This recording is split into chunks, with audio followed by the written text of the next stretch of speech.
It is now time to introduce our special guest. We're delighted to have with us tonight Milton Mills, MD.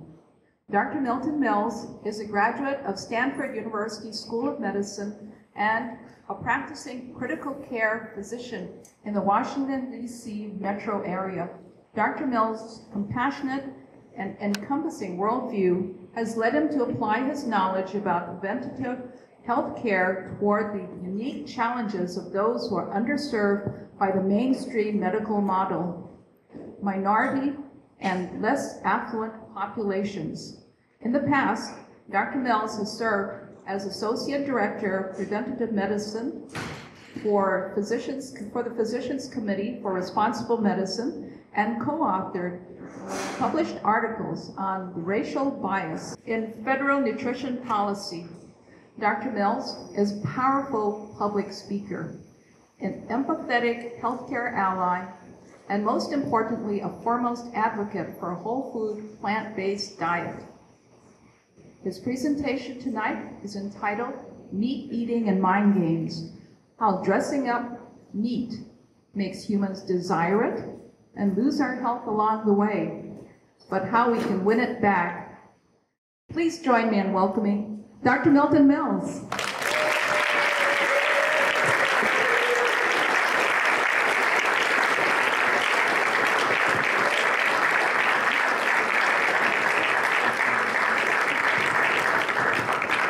Tonight's topic, meat eating and mind games. And just as a brief overview, this is a lecture that I tell people, I can convince you that even if you eat meat, you really don't like it.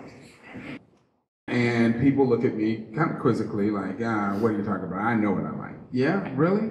Well, how many of you have pets? Dogs, cats? When is the last time your dog looked at his food and said, I'm not eating that unless you give me some mango chutney, season it with, pepper and garlic and onions, and then dress it up with some parsley and a few other vegetables? They couldn't care less. Because as long as it's dead tissue, they're happy to eat it. But for us, we have to markedly change the way animal tissue looks and tastes in order to make it acceptable and palatable to us. This lecture grew out of some study I was doing years ago when I was reading an article in the psychological literature about the emotion of disgust. And we're going to talk about this in detail in this lecture. And just to kind of, again, give you a brief foretaste, we all kind of know what kinds of things disgust us. But it turns out disgust is a basic human emotion. And even though various elicitors of disgust will vary from culture to culture, there are certain qualities and characteristics that make the list in every culture around the globe. And when you look at what those qualities are, it's pretty clear. It's describing raw animal tissue. And that's why we have to modify it so aggressively and extensively to make it acceptable. So without further ado, let's go ahead and get started. This looks at disguising animal flesh to play tricks on our mind.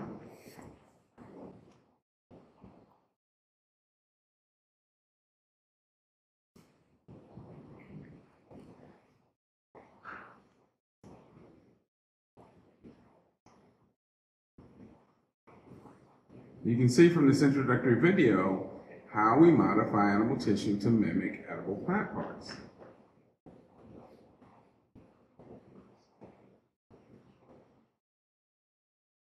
So again, our lecture is entitled Meat Eating and Mind Games, How Dressing Up Meat Makes Humans Desire It and Lose Our Health Along the Way, but how we can win it back.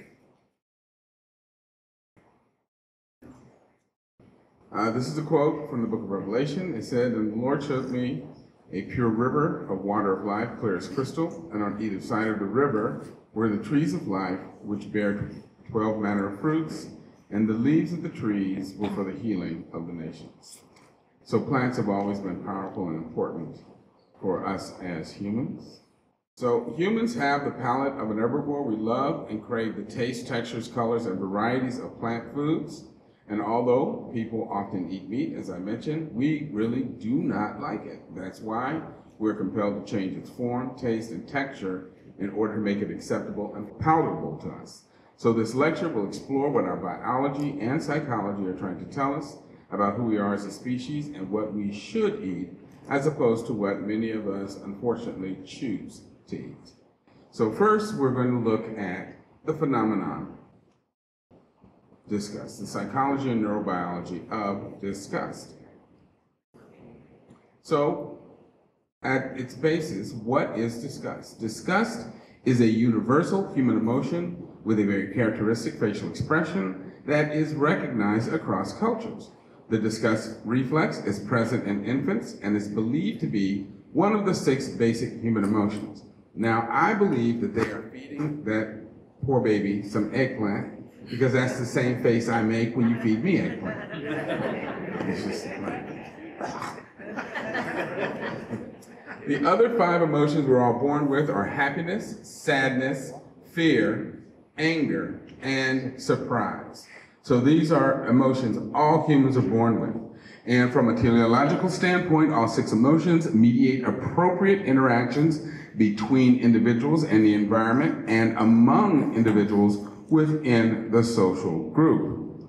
Thus, these basic emotions serve to facilitate survival for both individuals and the larger social group. So, for instance, if we're out on a hike, and let's say we get lost, and we run out of food supplies, and we look up and we see a tree that looks like it has fruit in it, and I go and I pick one of these things that look like fruit, I take a bite and I go and spit it out, you will not feel compelled to go pick up that same thing and take a bite out of it. You know from my facial expression that this is potentially something that is very harmful to you, and you have learned simply from watching me that you should avoid this thing. That is how these behaviors are transferred amongst us socially and help protect the larger social group.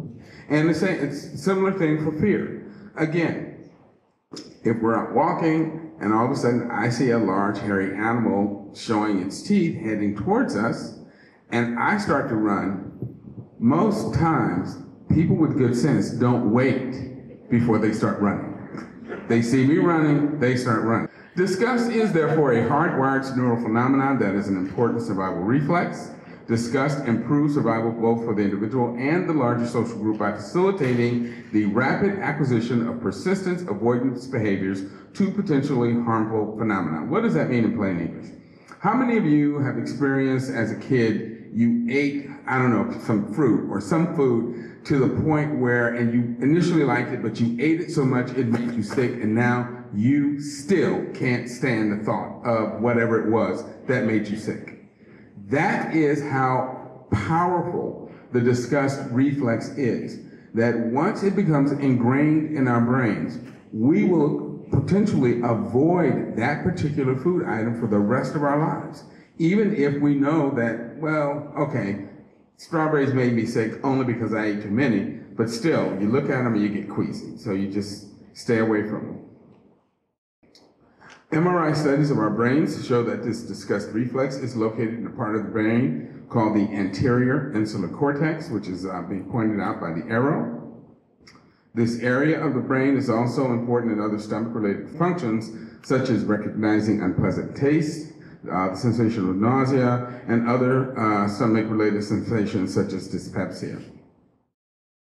Disgust is distinguishable from fear in that while fear heightens activity in preparation for fight or flight, disgust promotes the suspension of activity. So once again, if something breaks into this room and we look and all of a sudden we are like, oh my God, this represents a threat to my health, then we are prepared to either run out of the opposite door or to fight for our life. So we are prepared for action. Disgust, by contrast, causes us to stop doing whatever it was that makes us feel disgusted. And disgust exerts negative effects of behavior that can be permanent and defy reason. So for instance, think about the last time you dropped your toothbrush in the toilet. Even if you fished that thing out, steam cleaned it with bleach, and you know intellectually that it is sterile, How many of you would put it back in your mouth? Nobody. And if there is somebody who would do that, please see me afterwards and we'll get you some help. So the biological origin and purpose of the discussed facial reflex is to cause us to reject and eject potentially harmful items before they cause ill health, and then to rapidly transfer that learned avoidance behavior to our larger social group, thus protecting families, friends, and even some people we may not like very well. Well, when you look into the disgust literature, it turns out that there are actually 3 domains of disgust. There is pathogen disgust, which will be the primary focus of this lecture. And pathogen disgust, again, concerns itself with avoiding ingesting items that could cause health or ultimately death. But then there's also moral disgust and sexual disgust. As I said, pathogen disgust is the principal subject of the lecture. It's concerned with protecting us and our social group from behaviors or agents that represent a proximal and imminent threat to life, limb health, and even in some cases, social order. Moral disgust pertains to antisocial behaviors and social transgressions such as lying, stealing, cheating, meanness, cruelty, and violence towards others. The anti-cruelty and violence aspect of moral disgust will also be addressed somewhat in this lecture. And again, this is an important survival mechanism to have for a social species, because obviously, if our survival as a group is dependent upon us helping each other, helping to take care of each other, and supporting one another, well, you can't have that if you've got people who, the minute your back is turned, they're stealing from you, taking your food, or, being abusive towards you, beating up on your children, that kind of thing. That kind of behavior simply can't be tolerated in a cohesive social group. Sexual disgust concerns itself with the avoidance of unfavorable sexual pairings that could result in less viable offspring. So that would include things like incest, sex with unhealthy individuals or elderly persons. So remember the last time you saw Hugh Hefner with an 18-year-old blonde, that feeling you got, that was sexual disgust. It also will cause us to tend to shy away from becoming sexually involved with people who are even genetically defective in some way, because again, that could result in less favorable pairings and less viable offspring. There is, of course, wide personal and cultural variation in what's found to be disgusting. As I previously discussed, it encompasses not only dietary but social and moral components.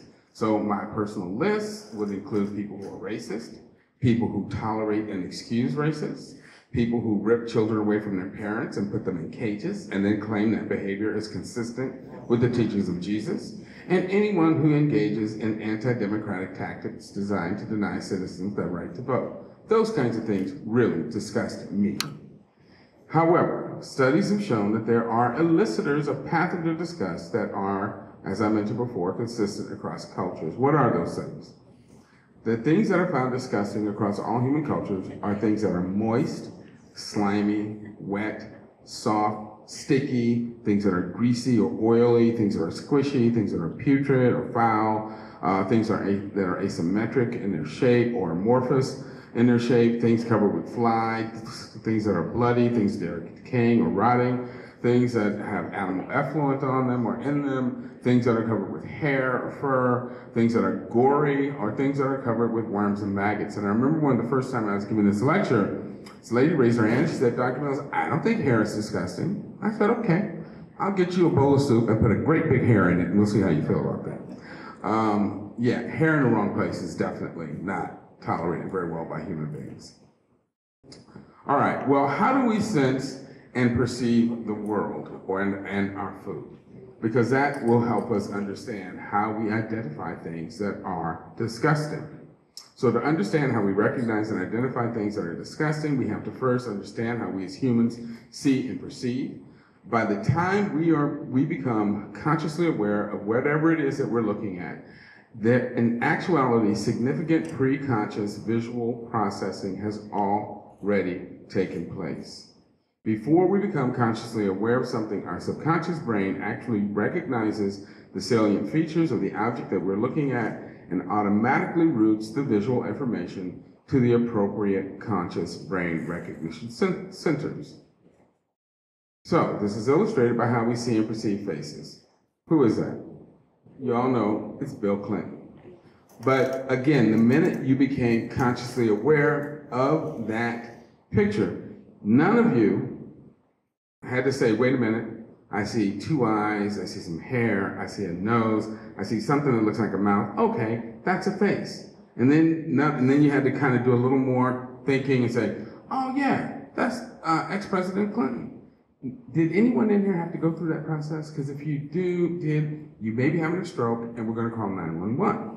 Because when your brain is working properly, this happens automatically. Any of you ever heard this book called The Man Who Mistook His Wife for a Hat? Well, that book was all about this very brilliant professor who had a stroke that damaged his facial recognition centers in his brain, and he could no longer actually recognize his own wife. And one day he was getting ready to go somewhere, and he actually grabbed her head thinking that he was grabbing a hat. Because again, he could no longer recognize human faces. Our ability to see faces is so strong, we even recognize this cartoon as a picture of Bill Clinton. Our propensity to see faces is so strong, we're able to see faces in line drawings, and even in the craters of the moon, the so-called man in the moon. Correctly identifying and appropriately responding to potentially nutritious foods is critically important because an inappropriate disgust response to food will lead to an eating disorder, which leads to starvation, which ultimately results in death. Now, everyone, again, has heard of anorexia nervosa. Well, as it turns out, anorexia, the fundamental problem in anorexia is that the individual suffering from it actually develop a disgust response to food. And so they no longer want to eat because simply looking at food literally fills them with revulsion and disgust. And as a result, they simply stop eating. So obviously, our brains have to be able to correctly identify what is edible, what is nutritious, so that we will eat and ingest these foods and assimilate them into our bodies to keep us alive and function well. So the mechanisms that we use to recognize faces, similar to those we use to identify food. To avoid evoking a disgust response to potentially nutritious food, our brain uses preconscious visual cues to invoke food interest, attention, and appropriate items. The brain is able to do this because of the perceptive properties and the neural wiring of our visual cortex. The human eye is designed to perceive color and very fine detail. We actually see detail up to 10 times better than your typical dog, cat, or other carnivore. This helps us find and recognize edible plants and plant parts. And much of our incredible visual processing and ability comes from the stupendous computing power of our visual cortex. 70% of the neurons in our brains are connected in some way to the visual cortex.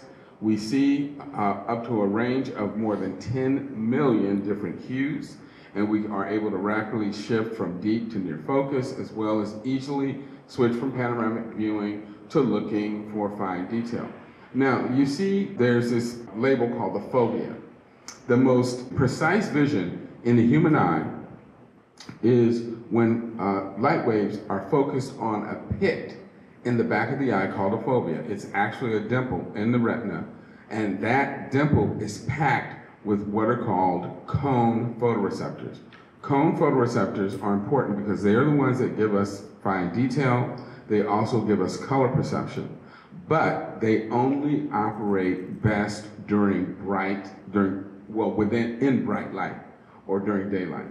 When we move into a setting where we are in low light, we have low light levels, or it's nighttime, the brain has to switch over to using what are called rod photoreceptors, of which we have many fewer rod photoreceptors. And rod photoreceptors, although they function better at night, they don't see detail well, and they're incapable of color vision. Our visual neural wiring causes us to see and perceive schema, looking for patterns and forms in the detailed information picked up by our fovea. This kind of vision is very helpful when looking for food from plant sources, since plants tend to package their edible parts in very showy and stereotypical forms, such as fruits, seeds, seed pods, leaves, roots, tubers, etc. Why do plants do that? Plants do that because plants can't walk around. So they rely on animals to eat their tissues that have the reproductive seeds in them and then carry them off and spread them around the environment. Although mammalian carnivores do have binocular vision like we do, their eyes are actually constructed much differently from ours, and they see the world in a very different way than we do. So how exactly do carnivores see and perceive food? Actually, pattern-oriented vision would be a disadvantage for a predator because it's more easily deceived by camouflage. Therefore, the eyes of carnivores don't have color vision. Because their retinas tend to have a limited number of either one or only two types of cone photoreceptors, and as you know from grade school, to get full spectrum color vision, you have to have a mix of the three primary colors, which gives you all of the other colors and hues.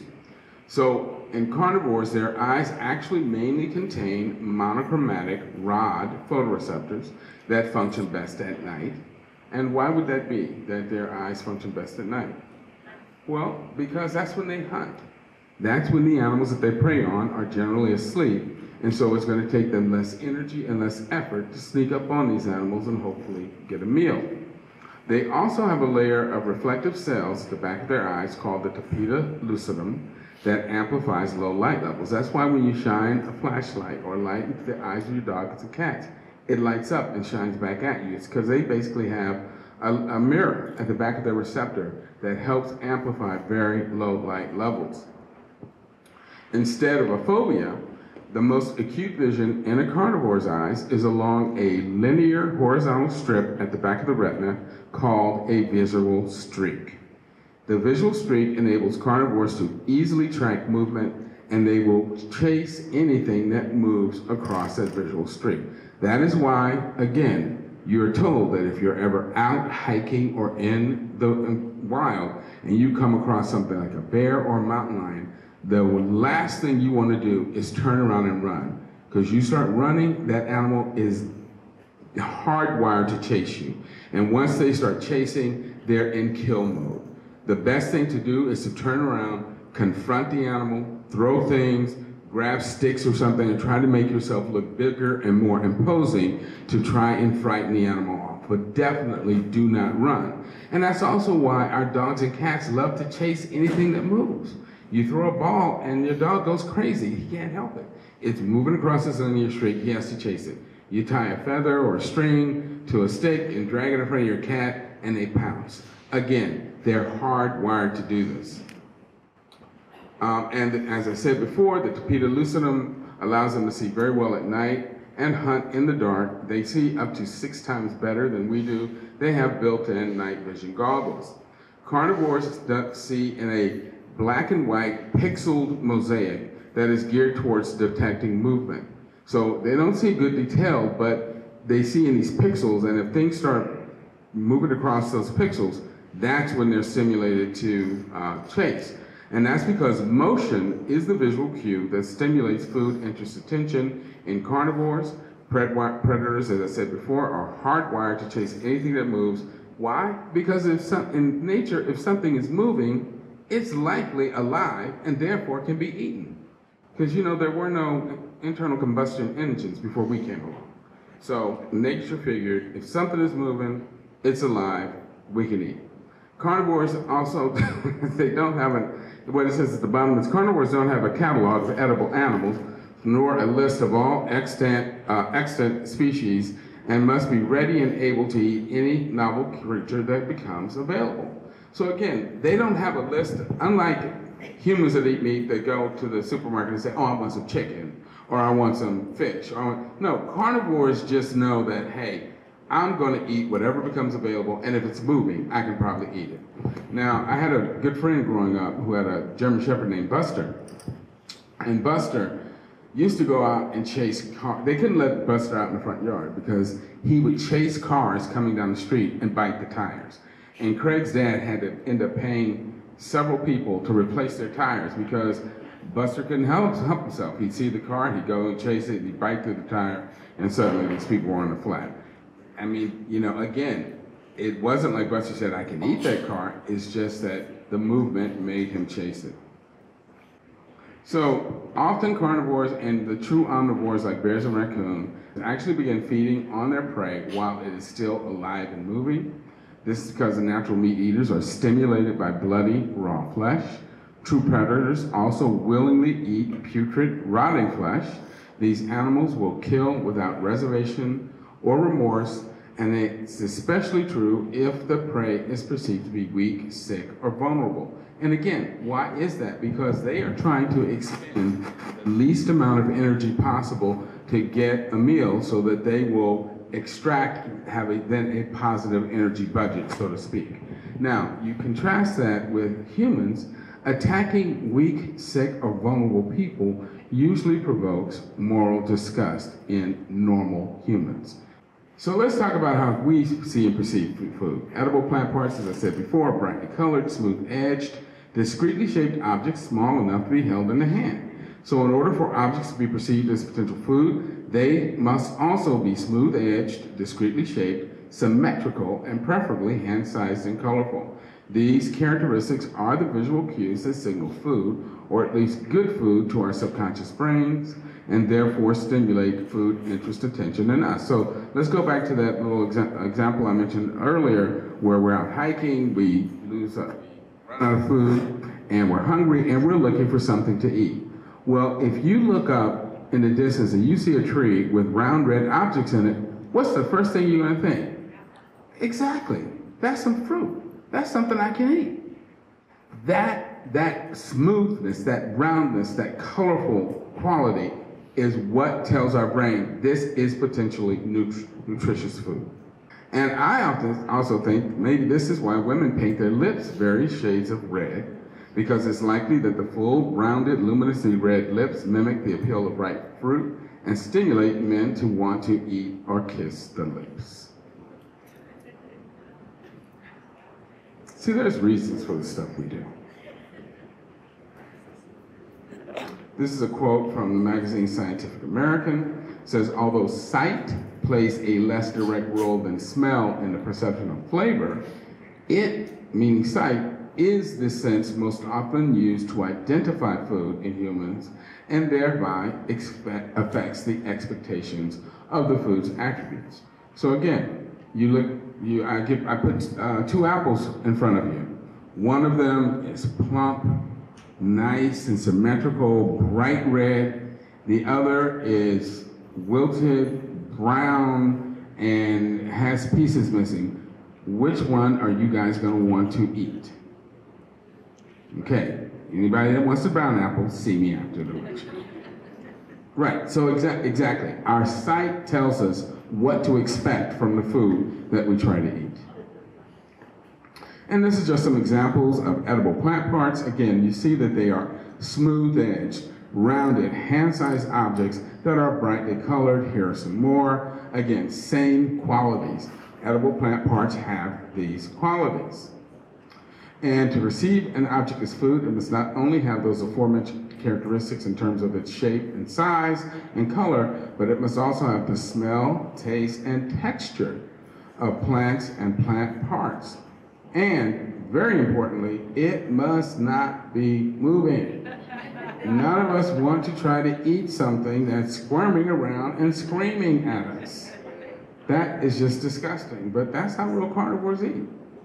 So let's look at food choices and disgust. So reviewing again those elicitors of disgust across cultures, things that are moist, wet, slimy, wet, soft, sticky, greasy, oily, squishy, things that are putrid or foul, asymmetric or amorphous in their shape, things covered with flies, blood, decaying or rotting, things with animal effluent or hair or fur on them, things that are gory or covered with worms and maggots. So how does this play into our food choices? Well, let's talk about the blood, gore, and violence. Human beings have what's known as a blood injury phobia. It's long been recognized that humans have an innate aversion or disgust response to the sight of blood dismemberment. Over 500 years ago, Shakespeare wrote, "Many will swoon when they do see blood," meaning faint. That's from his play, As You Like It. Lightheadedness or fainting at the sight of blood and dismemberment is equally common in men and women, although some people actually argue that men are somewhat more likely to faint at the sight of blood than women. Any guesses as to why? Otherwise, one would be passing out every month. Studies show that this loss of consciousness and lightheadedness is a result of a central nervous system reflex that causes a drop in our heart rate and blood pressure that leads to decreased perfusion of the brain and ultimately can, if it's strong enough, will lead us to pass out. And I can testify to that from my medical school days because I was actually thought I had a pretty strong constitution, and I went through most of my surgical rotation without any problems. But one evening, I was called to assist in the case of a limb amputation in a diabetic who had leg gangrene. It was a below-the-knee amputation. And for some reason, the surgeon had me stand at the foot of the bed, of the surgical table. He propped the guy's leg up on my shoulder and then took this flexible saw and started sawing through the shin bone. The leg started to buckle, and so did I. And I told him, I said, listen, I gotta sit down, otherwise I'm going to pass out. So yeah, we do not like seeing dismemberment, and many of us will faint right away if we see something that's too bloody. Research has shown that this central nervous system mediated decrease in heart rate and blood pressure when we see blood, violence, or injury is present from an early age. This is not a learned response and is therefore believed to be the normal response for humans. Well, is there any scientific data to support this view? And yes, there is. This is from a study called The Effect of Video Viewing on Vascular Reactivity as Evidenced by Flow-Mediated Dilation. I want to give credit to my good friend, Dr. Jeffrey Novick. Do you guys know who he is? He shared this slide with me. So basically, this study looked at a group of volunteers before and after they seeing two different movies. One was a comedy called Kingpin, starring Woody Harrelson. Why they picked that one, I'm not even going to speculate. I think there are a lot of better comedies out there, but that's just me. And the other was looking at these volunteers after they watched Saving Private Ryan.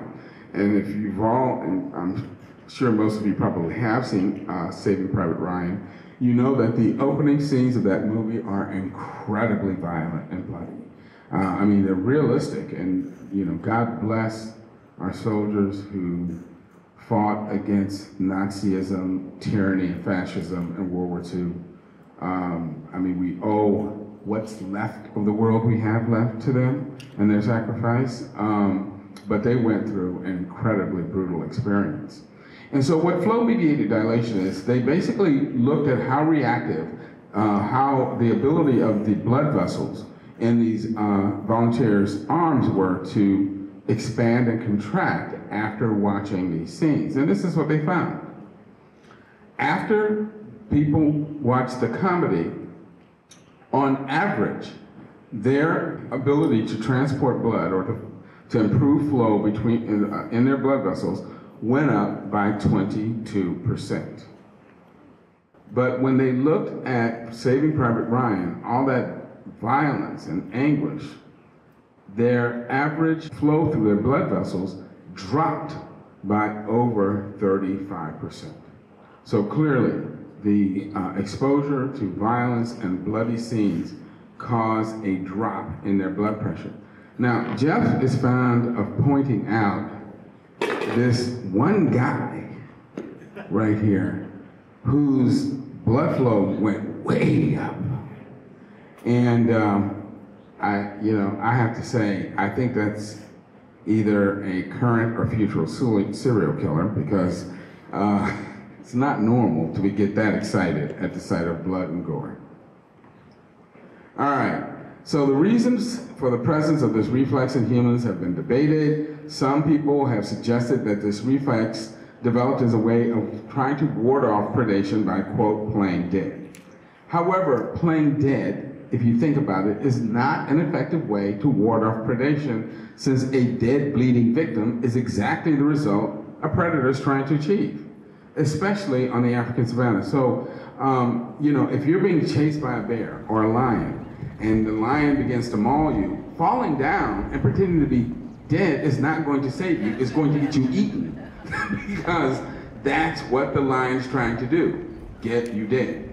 And something that had always puzzled me until I did this lecture and also did some research for a book that I'm writing on design of humans and to prove that we're herbivores, I never could understand the rationale for baby antelope and baby fawns laying still as a way of avoiding predation. Because they'd be out there on the savannah, and there's this really cute little baby gazelle just laying right out there, and I'm like, I can see you. And I assumed that the lions and hyenas could too. That was before I realized that, as I told you earlier, carnivores do not see detail very well. And if something is not moving, they really are not able to differentiate it from the background. And their primary sense that they use for finding prey is their sense of smell. It's one of the reasons, like when we're out sightseeing, we like to look out of the window, right? What do your dogs like to do? They like to smell out of the window because that's how they see and interpret their world. And so what actually happens is that if that baby antelope or fawn does not move, since it has no scent, carnivores cannot distinguish it from a rock or just a clump of grass. That's one of the reasons that when carnivores start to hunt, one of the first things they try to do is spook a herd of animals into moving. Because once those animals start moving, they're able to literally see them much better. And there are many, many instances, lions and hyenas walking right past baby antelope laying motionless on the savannah, and they just don't see them. And if they don't move, they can't perceive them because they can't smell them. So again, when scentless newborn fawns lie motionless, they're not playing dead, they're basically imitating an inanimate object and are perceived as having no food value. The sight and smell of blood are actually stimulatory to carnivores and will spur them to begin feeding once their prey has stopped moving, so looking like food will not deter carnivore bent on obtaining a meal. Playing dead ever works. It usually only works in cases where the animal is trying to protect its young. So again, you come across a mother bear with some cubs, she immediately goes into defense mode because she thinks you're going to harm her babies. Well, if you fall down and play dead, hopefully she's just eaten, you're no longer a threat, she'll leave you alone. Unfortunately, the Anderson brothers didn't know this, and they're no longer with us. It says, and no one ever heard from the Anderson brothers again. A more likely reason for the existence of the blood injury phobia reflex is to serve as a brake on interpersonal conflict in a social species that does not have ritualized behaviors that regulate and limit such conflict. So most animals, again, have these ritualized postures and attitudes they adopt that govern how they interact with each other. Well, we humans don't have that. So we need some other way to stop us literally from killing each other. And this is from the Journal of Clinical Psychology, from an article entitled Blood Injury Illness Phobia. It says the adaptive significance of an aversion to the sight of blood or mutilation may involve an evolved natural inhibitory influence that serves to prevent the species from unchecked aggression that could lead to self-destruction. In plain English, if you start beating the crap out of each other and then you guys start bleeding and you both pass out, you won't kill each other. Make sense? Unfortunately, research and experience have consistently shown that humans can become inured to the sight of blood, and our aversion to violence and dismemberment can be overcome by conditioning, training, and socialization. This is from the British Medical Journal. It says to increase the audience for violence, The vehicle for it is supercharged with the excitement generated by sexual themes, powerful music, and given a hard gloss of professionalism, enabling even the most sordid events to be presented in a brilliant, glittering, ultraviolet light. So in other words, when we want to train someone to be violent, such as trying to train young men and women to become soldiers, we tell them that wearing that uniform is going to make you look sexy. You know, being a soldier makes you manly. You know, we use words like valor and all of this nonsense to basically make something that we typically find abhorrent acceptable. This ability to overcome our innate nature has good and bad aspects. It's allowed us to train surgeons, nurses, and paramedics, but it's also allowed us to create soldiers, weapons, and the atrocity of war. To make war palatable, we use evocative words to convince ourselves it's about things like virility, honor, glory, valor, and in some of the latest incarnations, democracy. But unfortunately, these are words that only resonate in the ears of the living. We always seem naively surprised when war, in fact, proves to be hellish, brutal, cruel, ugly, and often pointless. Again and again, we find the pretty words we use are simply lies we tell our youth to entice them into dying, and lies that we tell ourselves so that we will willingly let our kids go. But humankind's distaste for bloodletting, and violence is why we've created professional classes such as soldiers, butchers, and executioners to perform the tasks we find repellent, but then leave them to deal with the post-traumatic stress disorders and other negative psychological fallout that stem from violating our intrinsic nature. So even when we convince people that, oh yeah, this is gonna make you manly, it's gonna make you more attractive to women if you go out and kill somebody you really don't have a problem with, the fact is that doing so still results in PTSD. Studies have shown that men that work as butchers are frequently prone to more domestic violence. So the point is that we cannot get away from who we are as a species, that we can violate our nature, but it is going to have negative blowback. So for instance, 20% of Army troops and 42% of National Guard troops return from combat with new mental illness diagnoses. Now, look at the differences in those numbers. The professional Army individuals, only about 20% of them end up with identifiable mental illness diagnoses, whereas twice as many of the National Guard troops do. Any guess as to why? What are National Guardsmen doing most of the time? They're at home with their families, playing with their dogs, playing with their kids, going to work. Then they get dragged out of that normal existence and suddenly thrust into a place where they have to kill people.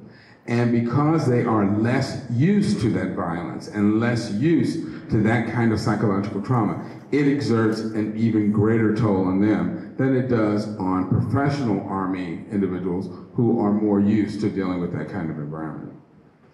Suicides in deployed National Guard troops are up 82% from 2009 because of the Iraqi and Afghani wars, and up a whopping 450% from 2004. Army suicides doubled between 2001 and 2006. The bottom line is that a blood injury phobia violence reflex could not exist in a true predator species because it would clearly be maladaptive for a predator to pass out or become lightheaded just when it was about to obtain a meal. Hence, the human aversion to blood, violence, and dismemberment shows we are not natural predators. We'd rather do this with a puppy than eat them. So human anatomy, physiology, disease susceptibilities, and psychology, unequivocally demonstrate we are natural herbivores. While blood and gore elicit a strong disgust response in us, no one has ever passed out from watching someone eat an apple. That is, with the possible exception of Adam. Say, miss, oh miss, for God's sakes, please stop. Just don't do it. All right, let's look at things that are moist, wet, and slimy. Animal tissue in its unaltered form has many, if not most, of the characteristics all humans find disgusting. If you were to offer a ragged, squishy, wet, slimy, bloody piece of raw flesh to most humans, they simply would not eat it, but carnivores love it. If people attempted to eat unpreserved, unbutchered raw flesh without cutlery, many would die from choking and/or food poisoning or parasitic infections. This is especially true if the flesh is starting to rot, is putrid, and covered with flies, beetles, maggots, and pathogenic bacteria. We absolutely are repulsed by that. But again, carnivores love it. The smell of rotting flesh is perceived by humans as a malodorous stench and induces nausea, retching, and vomiting reflex that will cause us to throw up whatever we have eaten in an attempt to rid our bodies of potentially dangerous and or harmful material. And again, I know if I walk into a room where somebody's just vomiting, it makes me want to vomit. And again, that is a survival mechanism where the assumption in nature is that we may have eaten the same thing, and if it's already starting to cause my brother to become sick, nature wants me to throw it out before I start to become sick. This is the brain's way of saying, don't even think of trying to eat this stuff at all. Our innate aversion to raw and putrid animal flesh is a survival mechanism meant to protect us from ingesting things we're not designed to eat and that could kill us by causing us to choke to death or die from infections caused by pathogens such as bacteria, viruses, and parasites. Quick question. Most of the people that die every year from choking, is it from eating something like broccoli or spinach or carrots? No, 90% of the people that die every year from choking die eating meat. Hot dogs are the #1 culprit. That's in the ENT literature. Carnivores, by contrast, are drawn to decaying flesh and will dine on it for several days with absolutely no ill effects. In fact, during times of war, there have been many unfortunate instances of carnivores digging up and dining on the buried, decomposing corpses of soldiers and civilians. The reason we humans first skin, pluck, and bleed and then cut and shape animal flesh into these smooth, rounded, hand-sized objects is so that they will mimic edible plant parts and thereby circumvent our innate disgust response. So this looks inherently more appealing than a ragged, gory piece of bloody flesh. Why is smooth, angular meaning rounded, symmetry in food so attractive and important to us? It's because asymmetry in plant tissues is a sign of disease and hence equates with poor nutritive value.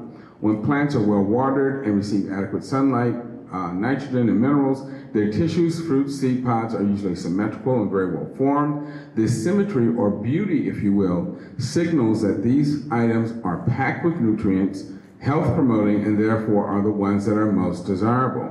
When plants are, however, stressed by drought, nutrient poor soil, inadequate sunlight, or are infected with insect or fungal parasites, their tissues and products such as fruits, leaves, seed pods, etc. tend to be shrunken, shriveled, misshapen, and discolored, and these are perceived by us as indicators that these foods are nutrient deficient.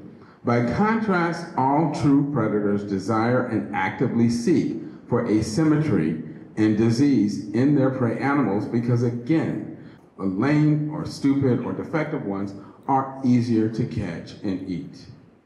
This brings up the concept of the beauty paradigm and species destruction. Survival in nature is fundamentally a question of energy out versus energy in. In other words, if you expend more energy getting your food than you can extract from that food, what happens to you? You starve to death. So for that reason, all true predators seek ugly food. That is, they desire food that requires a minimum expenditure of energy to obtain. So they will not and do not waste time and energy pursuing the strongest, healthiest, or fittest members of the species they dine on. Instead, they intentionally look for the sick, old, lame, stupid, or very young, or more, even better, they look for food that is already dead. Because again, an animal with a a cancerous tumor is tissue. So it will give that predator the same energy that it will get from eating healthy tissue, but of course the animal with the tumor will be easier to catch. You put 2 antelope out on the savannah and one of them has 3 legs and one of them has 4, predators are going after the one with 3 legs. Why? Because it's easier to catch. They will expend less energy killing that animal than they will chasing the one that is healthy. And this is as it should be, because when they behave in this manner, they actually strengthen the gene pool of the animal species they prey on because they weed out those that are less fit. That's the way it's supposed to work. You contrast that with herbivores. Herbivores, again, don't want the plant food that's dried out, wasted, or defective. Why? Because those plants are less nutritious. Herbivores spend their time walking around, covering large distances, looking for the freshest, most lush, most verdant, or beautiful plant foods available, because those are the plant foods that are most nutritious. Well, is that counterproductive? Not by any means, because when herbivores do this, they spread the seeds of the healthiest plants. It's a beautiful system when it works the way it's supposed to. However, because we are actually herbivores, and we don't want the three-legged deer or the cow with a tumor growing out of it, and we instead go out and kill the biggest, strongest, healthiest members of these prey species, what are we doing? We are pulling the best genes out of the pool. And that is why we tend to drive animal species to extinction. That and habitat destruction. So the reason we season and cook flesh is because these manipulations dry it out and give it the firm texture and taste of plants. Cooking is clearly an unnatural behavior. The way that most people can tolerate animal flesh is by consuming it in this unnatural fashion. And again, this is because humans naturally crave the taste, textures, and colors of plant foods because we have the palate and preferences of an herbivore. Why do we grill, smoke, and barbecue? It's because wood smoke is actually a flavoring that is imparted to the food when we grill it and barbecue it. Because when heat breaks down these plant tissues into smoke, these are some of the same compounds that are found in true spices. Now, some people said, well, no. The reasons humans started cooking animal flesh was because it killed off the bacteria and made it safe to eat. Really? What happens every Thanksgiving? Well, you guys may not know because you're not doctors. I can tell you. The emergency room is full of people who ate poorly cooked turkey, and they've got food poisoning. Well, if you can't properly sterilize a turkey in a $1,000 range that is temperature controlled, how do you think you're going to do that roasting it over an open flame on the savannah? Cooking over an open flame does not sterilize animal tissue, but what it does do is make it taste a whole lot better by making it taste nice and smoky. And it's that plant flavor that we're actually craving, and that's the reason we barbecue and roast animal tissue. So the purpose of cooking was not hygienic, it was to make food taste better. The spices and herbs that we use to flavor meat and fish, have you ever thought about this? They're all plants. We are literally trying to make animal tissue taste like plants because that is what our brain wants. And this has been so important throughout our history that the spice trade has been a major economic importance throughout human history and even helped spur the age of exploration. You know, Columbus basically bumbled into the New World trying to find a way to India to get more spices. And it turns out that only herbivores have a taste for and seek out salt. I bet y'all didn't know that.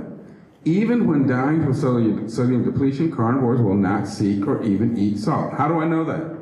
I know that because back in the 50s, a very unfortunate experiment was done with dogs, where researchers artificially depleted the dog chow of salt, took all the sodium out of it, and every day they put a bowl of dog food out, and right next to it was a bowl of salt.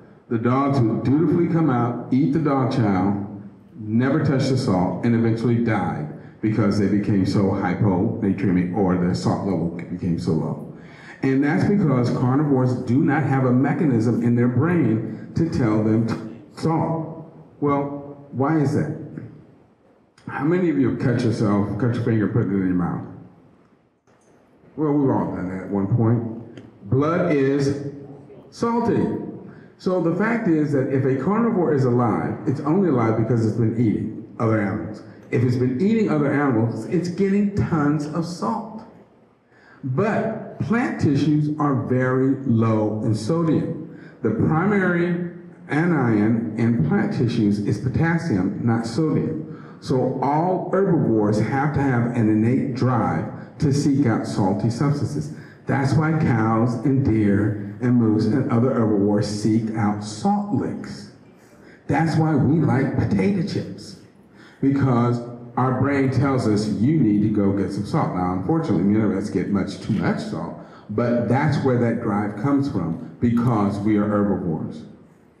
For humans, searching for salt has been a major pursuit in every society, and throughout history, salt has been an important prized commodity. Cities were often founded in places with natural salt formations, and the words salary and soldier actually came from words that originally meant salt.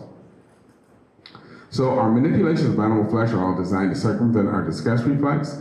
We try to make meats taste and smell like plants by cooking, seasoning and or marinating it in herbs, spices, and other plant products. We give it the texture of plants by bleeding, drying, cooking, and breading and frying it.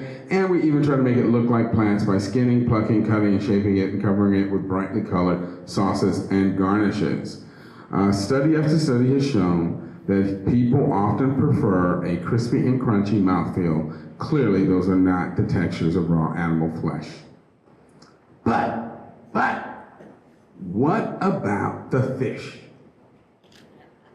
Well, sashimi is the name given to a Japanese-inspired practice of eating raw fish, or to the raw fish itself. And some people have wondered if this practice countermands or, just basically blows away the arguments that I've made in this lecture. The answer is no, and I'll show you why. This is actual sashimi. Brown bears, who are true omnivores, get 70% of their calories from plant foods.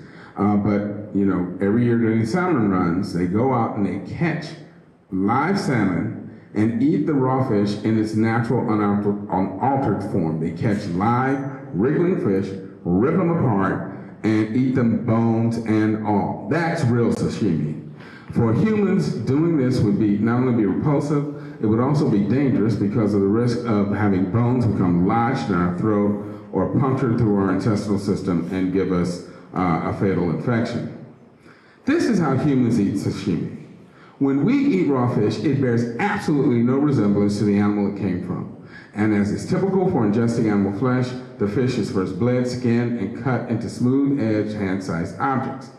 And then it is eaten and accompanied by plant foods and plant products such as soy sauce, ginger, rice, wasabi to make it more palatable. But visually, it still mimics plant parts. See what I mean? So, this is a short video from Michael Greger's nutritionfacts.org. If you're not signed up for it, y'all should go home and sign up for this right away.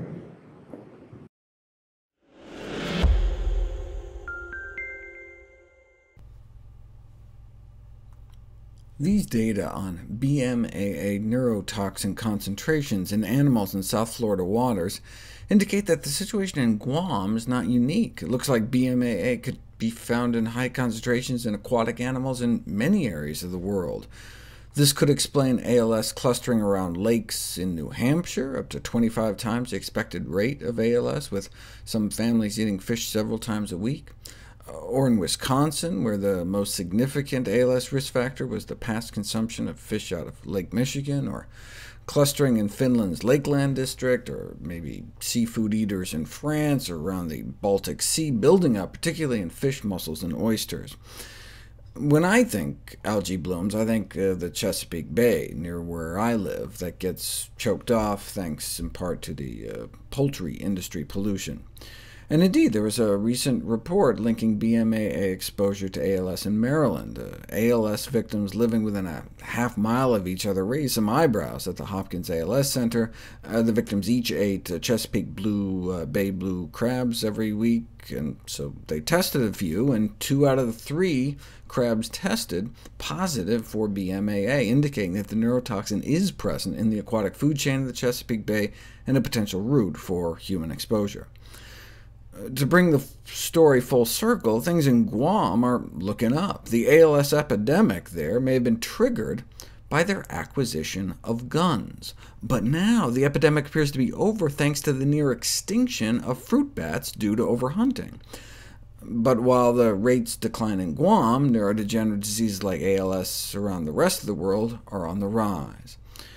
It's plausible that humans have been exposed to some level of BMAA through our evolutionary history, but the increase in algae blooms as a result of human activities is probably increasing this exposure.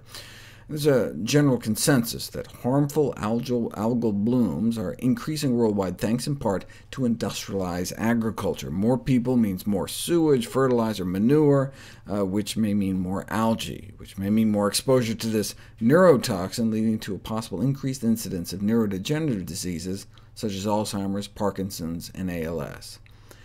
BMAA is a strong contender as the cause of, or at least a major contributor to the cause of both endemic and sporadic ALS and Alzheimer's disease, and possibly conferring risk for Parkinson's disease as well. The ramifications of this discovery are enormous. With substantial and ever-growing evidence that BMAA does play a role in the onset and progression of neurodegenerative diseases, the most important question is, what mode of activity does BMAA exert? What? No, it's not. The most important question is, how do we reduce our risk? We know that the presence of BMAA in aquatic food chains could be a significant human health hazard. There may even be a synergistic toxicity between mercury and BMAA, making certain fish even riskier. Until more is known about the possible link of BMAA to Alzheimer's and ALS, it may be prudent to limit exposure of BMAA in the human diet.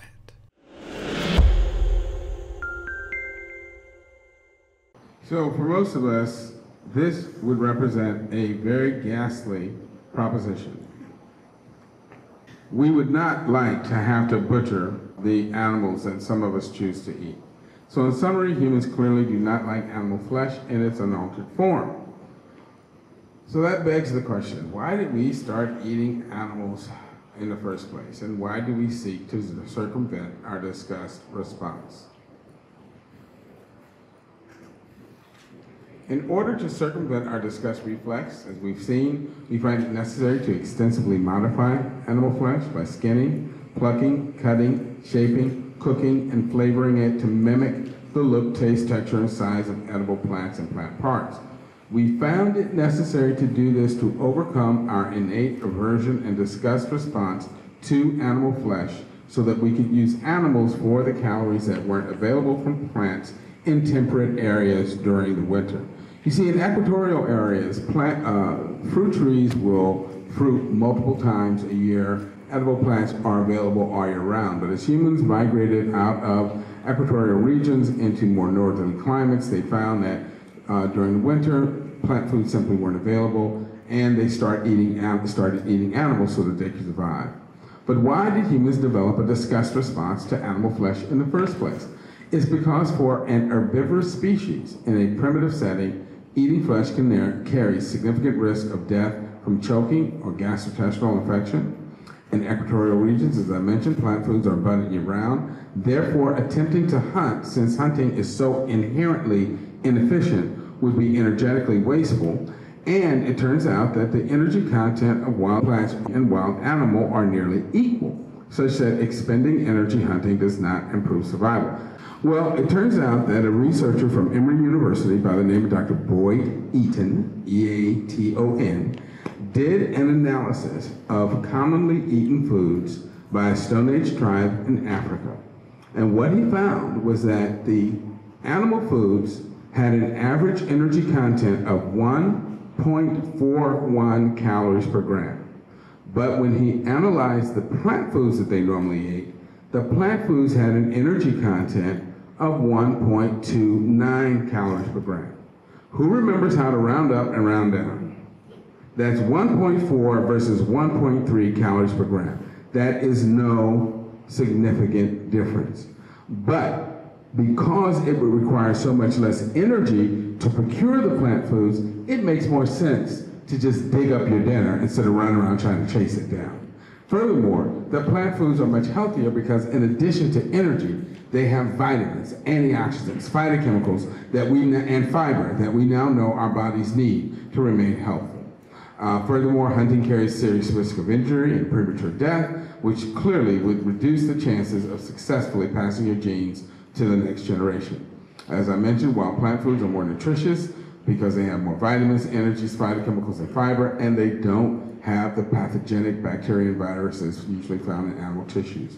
And lastly, a distaste for violence and killing is a necessary prerequisite for a social species whose survival was dependent upon cooperation, interdependence, and the sharing of food resources. Interestingly, killing is so antithetical to our nature that in human societies, all killing, whether you're killing an animal or a human, you gotta have some reason to justify it. Now, mind you, many of the reasons we come up with are complete BS, but we still have to have a reason. When we see anyone who's just going out killing for the sake of killing, we know that there's something wrong with that person. And every time there's a new mass shooting, what's the first thing we expect to hear? Yeah, he used to kill cats in the alley behind our house. You know what I mean? You expect to hear this kind of thing about these people because there's just something not right with people who kill for the sake of killing. Carnivores, by contrast, will kill without reservation or remorse because that is what they are designed to do. Out of our inherited aversion to bloodletting and violence grows our sense of morality and ethics, and that causes us to create laws and judicial systems to try and ensure order and justice. It also leads us to reject and ostracize selfish, violence-prone individuals and to promote the greater good through philanthropy, such as these individuals working with Habitat for Humanity, through cooperation in growing and sharing food sources, and in caring and sharing for the less fortunate. That's who we really are as a species. So let's learn to embrace our natural diet, which is a plant-based diet. And for those of you who have not seen my lecture, Are Humans Designed to Eat Meat? That lecture is on YouTube. It is a comparative anatomy lecture that will show you in very good detail that human beings are natural herbivores, that we are not designed to consume animal flesh. Now, while learning to get around our innate aversion to eating animal flesh may have conferred survival advantages in the past as we migrated out of equatorial areas into temperate areas, clearly that is no longer the case. We now have Whole Foods, we have Safeway, we have abundant plant foods available year-round. Moreover, plant foods not only are available throughout the calendar year, but medical science has conclusively shown that a plant-based diet is the healthiest diet humans can consume once we are weaned. Turns out it is also the best diet for our planet, which brings up the question, how green is your diet? Animal-based agriculture is one of the major contributors to greenhouse gas emissions, such as carbon dioxide, nitrous oxide, and methane, and are responsible for causing global warming and climate change. After energy production, raising animals for consumption is the #1 cause of global warming and is responsible for up to 18% of greenhouse gas emissions. That's more than all of the cars, trains, trucks, and planes combined. The asterisk is meant to point out that cattle emit huge amounts of methane.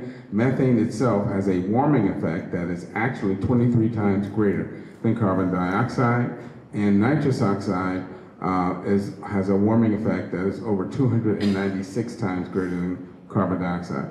This picture is captioned "A Really Inconvenient Truth," and it's because I was really pissed off at Al Gore for not tackling the issue of animal agriculture in his film, An Inconvenient Truth.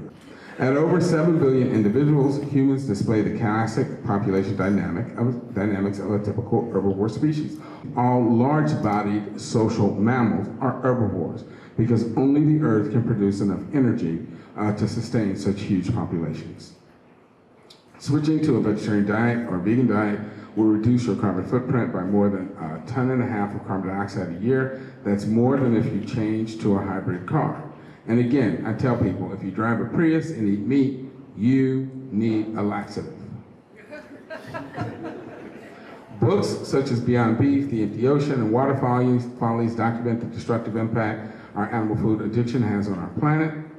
In Beyond Beef, Jeremy Rifkin highlights the true costs of and problems associated with beef production, including the famine, waste, and environmental destruction resulting from overgrazing cattle and raising rainforests to raise beef for export.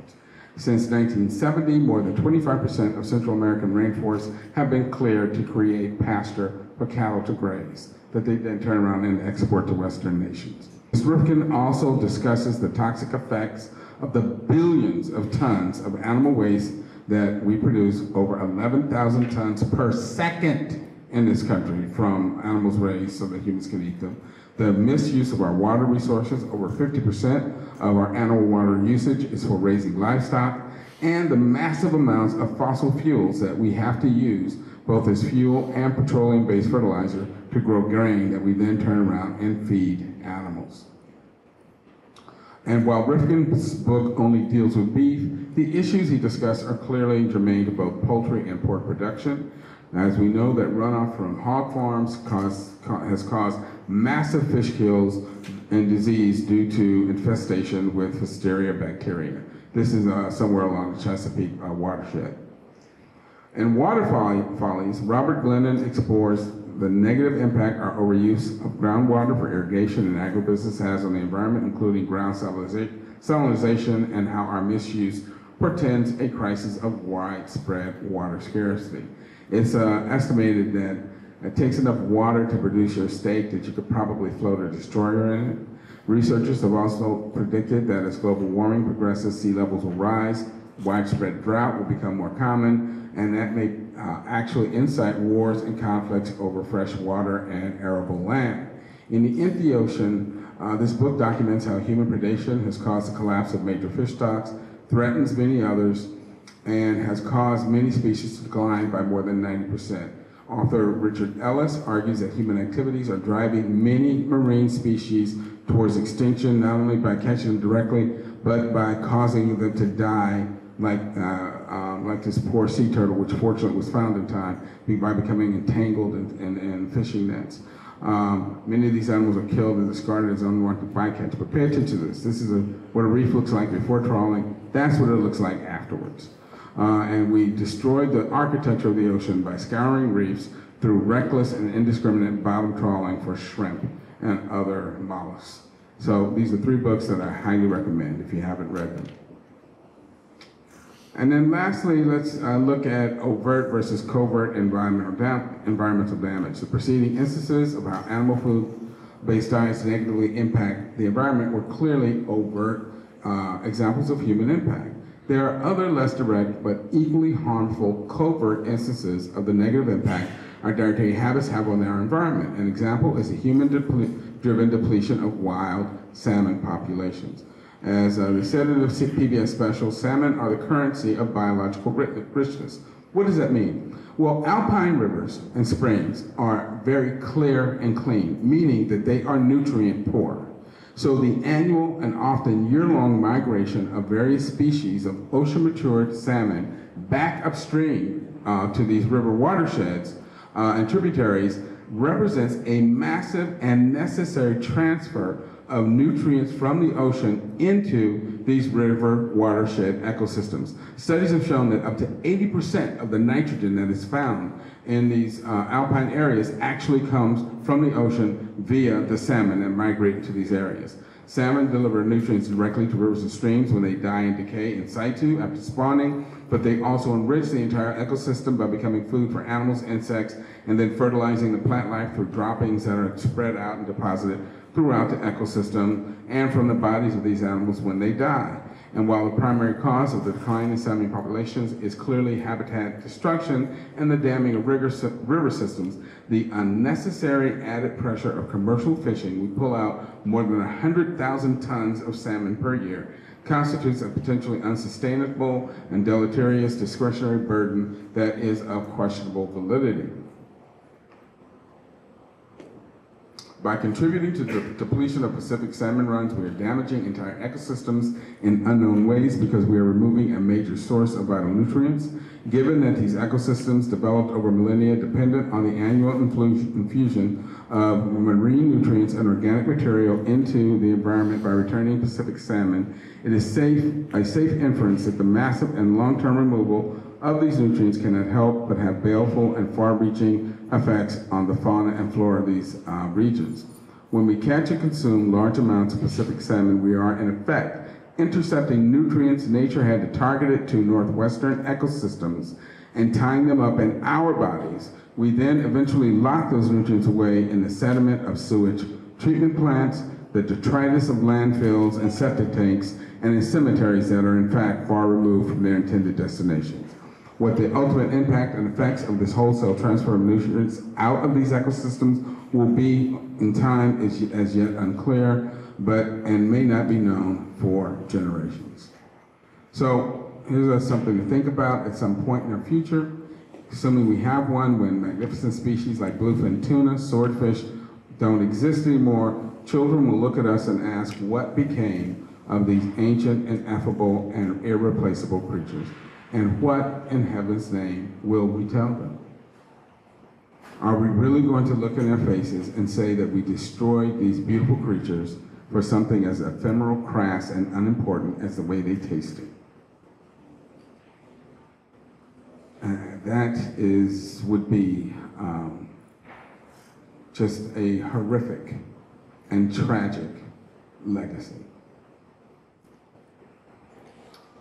So, just so you know, I think I got 3 more slides and I'll be done, and I thank you guys for your patience and attention.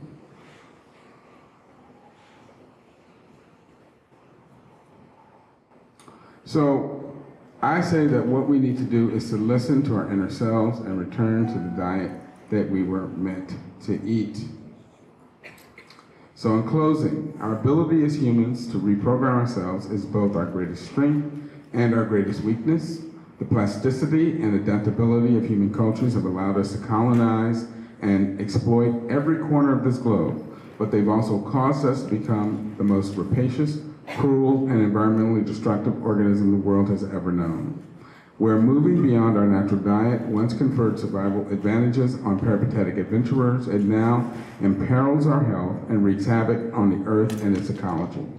We have been spectacularly successful as a species, but that very success makes it more important than ever that we learn to live within our true ecological niche as herbivores. We must do this not only for our own health and collective well-being, but also for the benefit of the planet and its other inhabitants as well. So I'm going to leave you guys with a prophecy from the book of Isaiah. It says, "The wolf also shall dwell with the lamb, the leopard shall lie down with the young goat, the calf and the young lion and the fatling together. The cow and the bear shall graze, their young ones shall lie down together, and the lion shall eat straw like the ox. They shall not hurt nor destroy in all my holy mountain, for the earth shall be full of the knowledge of the Lord." That is Isaiah chapter 11, verse 6, 7, and 9. So I say we can hasten that day when the earth is filled with God's knowledge and stop killing our fellow creatures and embrace a vegan diet. Thank you guys for your attention.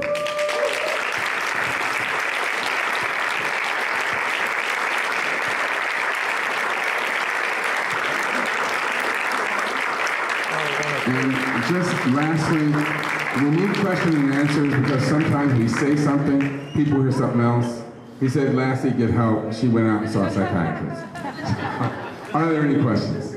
He was asking me if I had heard about this book called the 80-10-10 diet, which number one I haven't, but I will look it up. But apparently this book talks about human natural taste preferences. And it looked at what do children prefer, what do they tend to go after. And you're absolutely right. Studies that have done taste preferences in children show that children naturally prefer plant foods. They have to be taught, and in some cases forced, to eat animal flesh and develop a taste for it because they don't prefer it. So that is very true. And let me just take this opportunity to mention something I like to bring up at all of my lectures. Because for people who may be considering going plant-based, some people are, I've had people tell me, "Doc, that's a great lecture, makes a lot of sense, I understand everything you say, but you know, I can't live without fill in the blank. Chicken, steak, fish, you know, whatever." And I'm like, really? Nobody, but nobody, asked for fried chicken, ice cream, or pork chop in the delivery room. As babies, we are born without preferences. We are all taught to like whatever it is we think we can't live without. And just as someone taught us to like unhealthy foods, we can unlearn those bad habits and learn to like healthy foods instead. So please keep that in mind. So the question is, if someone came and said, oh my God, I've seen the light, fell on their knees and said, Lord save me, I want to go vegan right now, right this minute, what would be the 3 things that I would recommend for them? Oh my gosh. You know how carnivores are frozen when they are presented with too many choices? That's how I feel right now. I'm like, God, what do I do? There are so many wonderful books by so many outstanding authors on how to become vegan. I know that Brenda Davis, I think Ms. Messina, and others have written wonderful books. PCRM, the Physicians Committee for Responsible Medicine, has on their website, pcrm.org, they have a lot of links that people can go to and look for information on how to make the transition to veganism. People have often asked me, what do you recommend? Do you recommend gradually coming off meat or just stopping it altogether? You know, if somebody came to me and said, doctor, I got to stop smoking crack, what should I do? I'm not going to tell them, just smoke it in the morning. I'm going to say, stop it right now. And that is what I think the best way to stop eating animal tissue is just to stop. But let me give you some caveats, because we've all heard the apocryphal story. I tried to be vegan, but I was so weak, and I was so tired, and I couldn't get off the couch, and I finally had to go back to eating meat. Well, number one, I tell people this. Going plant-based is like having sex. If you didn't enjoy it, you weren't doing it right, okay? Number one. Number two, when I ask these people, well, what were you eating? They'll say, oh, I was eating a lot of salad and stir-fry. I'm like, there's your problem. Salad is food for rabbits. It's healthy and we should eat it, but it's never going to sustain a creature of your size. You've got to eat some beans, some grains, some root vegetables, stuff with calories. So go back and do it again. But this time, do it right. So make sure you know where to find your nutrients and you're eating a varied plant-based diet so you will get not only all of the nutrients you need, but enough protein, enough calories, and especially enough calories. So that would be my recommendations. Look for some good books. There's so many out there, I can't even begin to name them. And then go to some websites, and there are wonderful, again, vegan websites and support groups that will help you make that transition. All right, I think the Shepherd's Ride is coming out. I'm gonna be yanked off the stage, but I'll hang out as long as you guys want to answer any questions from person to person. And again, I know this was kind of a long lecture, and you guys were so attentive. Thank you so much. I hope you found this really informative.